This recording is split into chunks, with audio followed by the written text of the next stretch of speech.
मुस्तफ़ा जान रहमत ने इरशाद फरमाया, मेरे नबी ने, जानना चाहते हो तुम में सबसे ज्यादा बेहतर कौन है? तो हाँ, अर्ज किया सरकार जानना चाहते हैं सबसे बेहतर कौन है। हमारे यहाँ तो मालदार को बेहतर समझा जाता है, चाहे वो मालदार कुछ भी कह दे, कुछ भी कर दे, बेहतर है, बाबूजी है, सूरमा साहब है, कुछ भी कह दे, नबी की शान में गुस्ताखी कर दे, फिर भी गांव में बाबूजी, वली की शान में गुस्ताखी कर दे, फिर भी बाबूजी, गरीबों का कॉलर पकड़ ले, फिर भी जनाबे वाला इज्जत की नजरों से देखे जाते हैं, दूर से ही सलाम किया जाता है, चौधरी साहब सलाम अलैकुम, चौधरी साहब, सूरमा साहब, धुरंधर साहब, माल वाला, कुर्सी वाला, बेहतर है समाज में हमारे।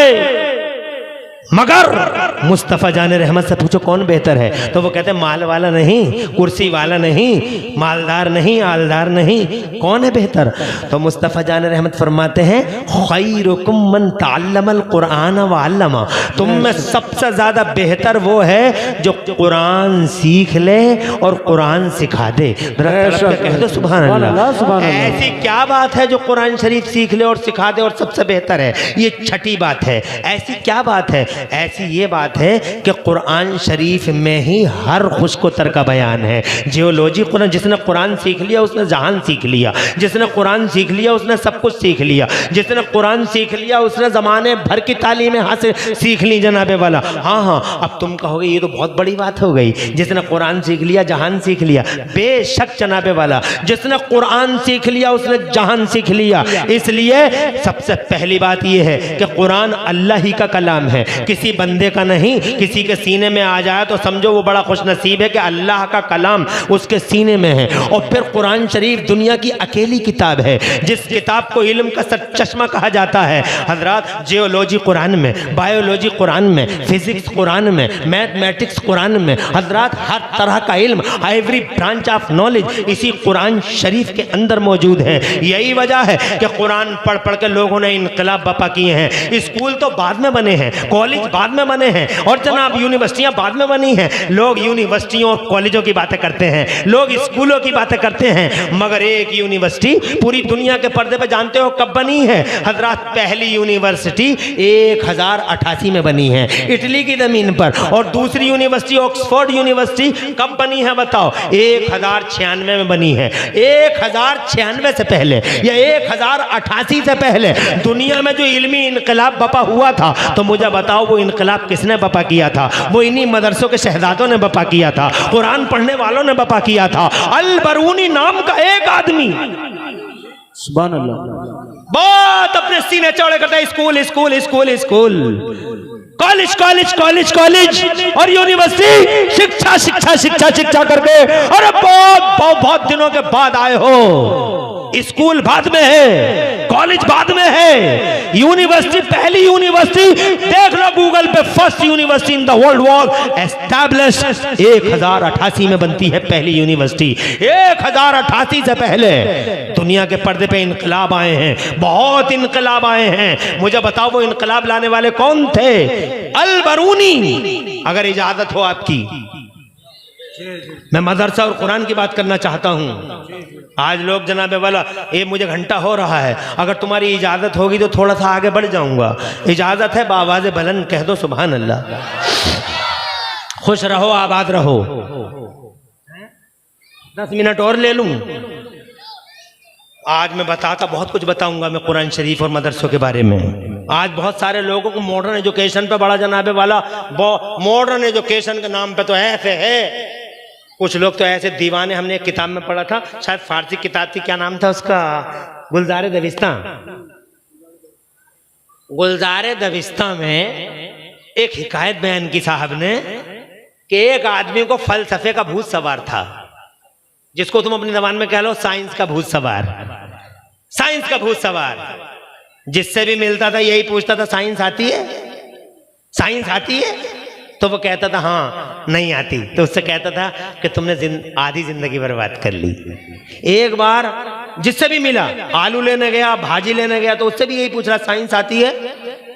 तो उन्होंने कहा नहीं आती साहब, हम तो आलू बेच रहे हैं, हम तो मटर बेच रहे हैं, हम तो परचूने की दुकान पे हैं, हमें क्या साइंस का पता या फलसफे का।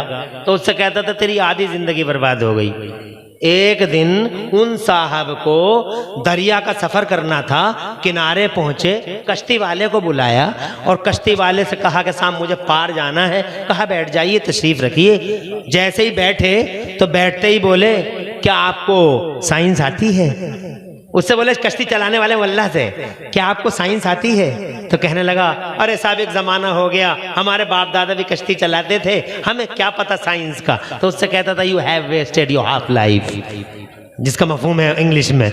उसने तो फारसी में कहा था कि तुमने आधी जिंदगी बर्बाद कर दी। तो जनाबे वाला बीच दरिया में जब वो पहुंचे तो कश्ती वाले ने उनसे पूछा कि साहब आपको तैरना आता है?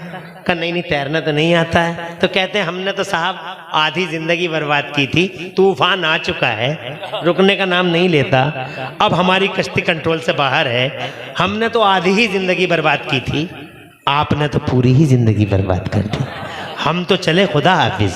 हजरत मोहतरम मैं कहना चाहता हूँ स्कूलों कॉलेजों साइंसों और फला फला चीज़ों पे ज़्यादा नाज मत करो, इतराओ मत। बेस कुरान है, बुनियाद कुरान है, हर चीज़ का बयान हमारे कुरान में है। ये जनाबे वाला हम साबित करेंगे आपको। मैं ये कहना चाहता हूँ 1088 में पहली यूनिवर्सिटी बनती है दुनिया में और अल बरूनी नाम का आदमी पहले ही दुनिया नाप लेता है। एक जगह खड़ा होता है और एक जगह खड़े होकर दुनिया नाप लेता है। अल बरूनी नाम का एक साइंसदान वो नाप लेता है। मुझे ये बताओ, और जो उसने नापा उस जमाने में, एक जगह खड़े होकर पूरी दुनिया को नाप लिया आज, और वो मीटर नहीं उसके पास, थर्मामीटर नहीं और कंप्यूटर भी नहीं। कंप्यूटर तो आज आए हैं, तो जनाबे वाला अब कंप्यूटर आए हैं। अब कंप्यूटर वालों ने जब दुनिया को चारों तरफ से नापा तो अजब हैरत की बात है कि कंप्यूटर वाली दुनिया ये कहने पे मजबूर है कि 1000 से पहले जो अल बरूनी ने दुनिया को नापा था तो वो अपनी नाप तोल में 99.7 सच्चे थे। यानी उन्होंने दुनिया को जो नापा था बगैर थर्मामीटर और कंप्यूटर के, तो कहते हैं 99.7 वो अपनी तहकीक में सच्चे थे। यानी उन्होंने बिल्कुल सही नाप दिया। जरा जोर से कह दो सुभान अल्लाह। हजरात मोहतरम कौन था ये इन्हीं मदरसों में पढ़ने वाला एक बच्चा था। जरा जोर से कह दो सुभान अल्लाह। हजरत मैं ये कहना चाहता हूँ स्कूल तो बाद में आया है, कॉलेज बाद में आया है। सबसे पहले जनाबे वाला शिक्षा अगर शुरू होती है तो मक्के की जमीन पर सबसे पहले मुस्तफ़ा जाने रहमत ने हजरत अरकम के घर में मदरसा बनाया है। इधर कुरान उतरा है और नबी ने मदरसा बना लिया। जरा तड़प के कह दो सुभान अल्लाह। फिर मेरे नबी जब मक्के से मदीना तशरीफ ले गए तो जनाबे वाला मस्जिद बाद में बनाई। मुस्तफ़ा जाने रहमत ने सुफ़ा के चबूतरे पे पहले मदरसा बनाया है और जनाबे वाला वो मदरसा इतना बड़ा, यानी यूनिवर्सिटी के बनने से पहले 500 साल पहले मदरसा बन गया है। कितने दिन पहले? आज अफसोस है दुनिया मदरसों के पीछे पड़ी है। तुम भी मदरसों के साथ ज़्यादा मोहब्बत नहीं करते, तुम मस्जिदों से बहुत मोहब्बत करते हो। मस्जिद में इटली का मार्बल चाहिए, मस्जिद में जनाब वाला बड़ा डेकोरेशन चाहिए, मस्जिद में हाई फाई टाइलें चाहिए, मस्जिद में बेहतरीन कालीनें चाहिए। क्या चमक रही हैं मस्जिदें, जाके देखो। मगर जब तुम्हारे यहाँ मस्जिदें चमकती होती हैं ठीक उसी टाइम मदरसों पर जनाब वाला प्लास्टर तक नहीं होता, जर्जर दीवारें होती हैं, खस्ता हालत बयान करते हैं मदरसे। हज़रात मोहतरम कोई नहीं है इन मदरसों को देखभाल करने वाला, मगर मस्जिदों को देखो क्या खूबसूरती है। अरे ये मदरसे अगर सलामत ना रहे तो इन मस्जिदों में नमाजी कहाँ से लाओगे? ये मदरसे ही तो तामीर करते हैं और मदरसे ही तो नमाजी पैदा करते हैं। अगर ये मदरसे ना हो तो तुम्हारा तलफ़्फ़ुज़ कौन सही कराएगा? कौन तुमसे कहेगा कि सुभान रब्बियल अज़ीम पढ़ा करो और सुभान रब्बियल अज़ीम पढ़ा करो? कहा क्या सुभान रब्बियल अज़ीम पढ़ा करें? कहाँ अज़ीम पढ़ा करो, क्योंकि अज़ीम नहीं पढ़ोगे तो तुम्हारी नमाज नहीं होगी। तो जनाबे वाला जब अज़ीम नहीं पढ़ा जाएगा तो नमाज नहीं होगी।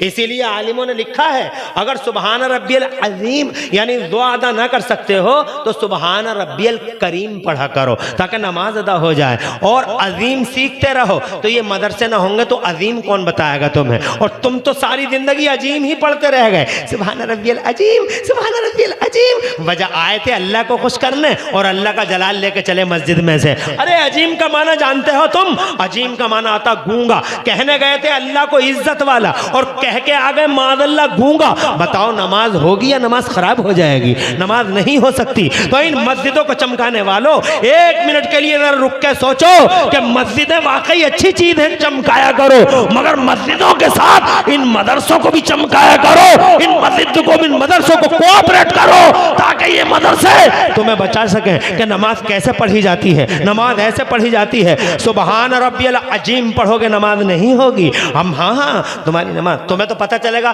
तुम तो ये कहोगे अल्लाह सब कबूल कर लेगा, अल्लाह सब कबूल कर लेगा। देवबंदी चारों तरफ फैला हुआ यही, नमाज पढ़ो अल्लाह सब कबूल कर लेगा। अफसोस होता है यार आज। अरे हंसने की बात है ये, बाकायदा चारों तरफ कीड़े मकोड़ों की तरह यही कह, नमाज़ पढ़ते रहो, चाहे कैसी भी पढ़ लो, अल्लाह सब कबूल। अरे अल्लाह कैसे कबूल कर लेगा? अल्लाह ने डिसिप्लिन बताई है। नमाज हर चीज की डिसिप्लिन है, तो नमाज की भी डिसिप्लिन है। नमाज ऐसे पढ़ो, कैसे पढ़ो? नबी फरमाते हैं सल्लू कमा रायतुमूनी, नमाज ऐसे पढ़ो जैसे तुमने मुझे देखा है पढ़ते हुए।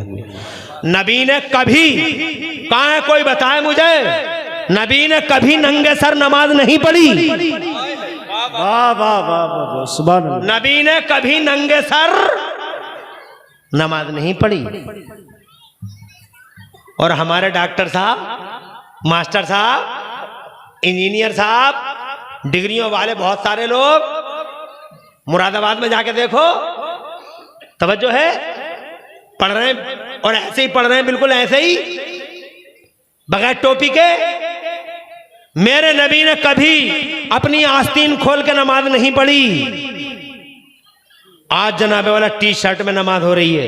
मेरे नबी ने कभी भी एक पांव यहां रखा है और एक पांव यहां रखा है, ऐसे नमाज नहीं पढ़ी, बल्कि हुजूर पाक सल्लल्लाहु अलैहि वसल्लम ने दोनों पांव के दरमियान 4 अंगल का फासला रखा है। हजरात मोहतरम, मगर नमाज फिर भी लोग पढ़ रहे हैं। अल्लाह अपनी पनाह में रखे। मुझे बताओ तो सही, एक भी नमाज हो जाएगी? नमाज पढ़ लो, जैसे चाह पढ़ लो, जैसे चाह पढ़ लो, अल्लाह सब कबूल कर लेगा। अरे अल्लाह कैसे कबूल कर लेगा? अल्लाह ने डिसिप्लिन बनाई है, और वो डिसिप्लिन ये है कि वजू नहीं होगा तो नमाज नहीं होगी। तू बगैर वजू के ही पढ़ लेगा कि अल्लाह सब कबूल कर लेगा? नहीं, वजू करना होगा कि ये डिसिप्लिन है। सर ढांपना होगा कि ये डिसिप्लिन है। आस्तीन नीचे को करके अल्लाह की बारगाह में अदब के साथ आना होगा। वाह वाह वाह, यही डिसिप्लिन है। और जनाबे वाला जैसे चाहो वैसे पढ़ लो। आज माज़अल्लाह सद्बार माज़अल्लाह अफसोस होता है समाज में भी और टीवी के पर्दे पे भी देवबंदियत जनाबे वाला अपने मुबल्लिग तैयार कर रही है। आज हमारे समाज में भी कितने लोग हैं, हालांकि खास तौर से यूट्यूब का ऐसा फितना चल रहा है, बहुत बड़ा फितना है यूट्यूब इस जमाने में, जहां से ईमान में कंफ्यूजन और अमल में कंफ्यूजन पैदा किया जा रहा है। कितने लोग हैं हमारे बीच में जनाबे वाला जो सबको देख रहे हैं, कोई कुछ बता रहा, कोई कुछ बता रहा। अब तो बहुत सारे लोग ऐसे भी हो गए हमारे समाज में कि बाकायदा शैतान के चेलों का प्रचार कर रहे हैं कि उन्हें सुनो और उन्हें सुनो, उन्हें सुनो और उन्हें सुनो। शैतान के चेलों का प्रचार, शैतान के चेलों और चमचों का प्रचार किया जा रहा है। मिसाल के तौर पे चंद नाम है पाकिस्तान के मनहूस मौलवियों के जनाबे वाला, उनके नाम बाकायदा हमारे देश में लिए जाते हैं कि उनको सुनो और उनको सुनो, और वो पक्के वाले देवबंद वाले हैं। हजरत मोहतरम वो नबी के गद्दार हैं, मुस्तफ़ा के वफादार नहीं हैं। अरे जो नबी का वफादार नहीं होगा, ना खुदा की कसम, ना उसकी तकरीर अच्छी, ना उसकी तहरीर अच्छी, ना उसकी सूरत अच्छी, ना उसकी जबान अच्छी। हम नबी पाक के वफादार हैं तो खुदा की कसम हमारी इज्जत भी नबी के लिए, हमारी हयात भी नबी के लिए, हमारी दुनिया भी नबी के लिए, हमारा दीन भी नबी के लिए, नारे तकबीर, हमारा सब कुछ हुजूर है। इसलिए हज़रत अल्लामा मुफ्ती इमरान हनफी साहब किबला दशने दस्तार बंदी जिंदाबाद। यूट्यूब पर भी अगर किसी को सुनो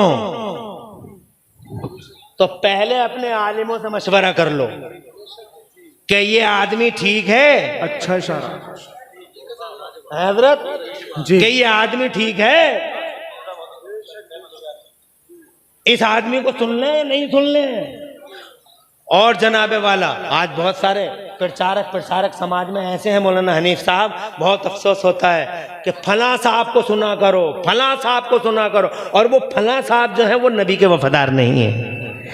वो अपने हिसाब से समझाएंगे। इसलिए वो लोगों, इसीलिए मैं कहता हूं यूट्यूब बड़ा फितना है, जहां एक से एक नाग नहीं, कोबरा बैठा है, कोबरा ऐसे ही फन उठाए हुए ऐसे ही मारेगा ईमान साहब। इसलिए हजरात मोहतरम अर्ज करना चाहता था, मेरी 6 बातें हो गई मुकम्मल।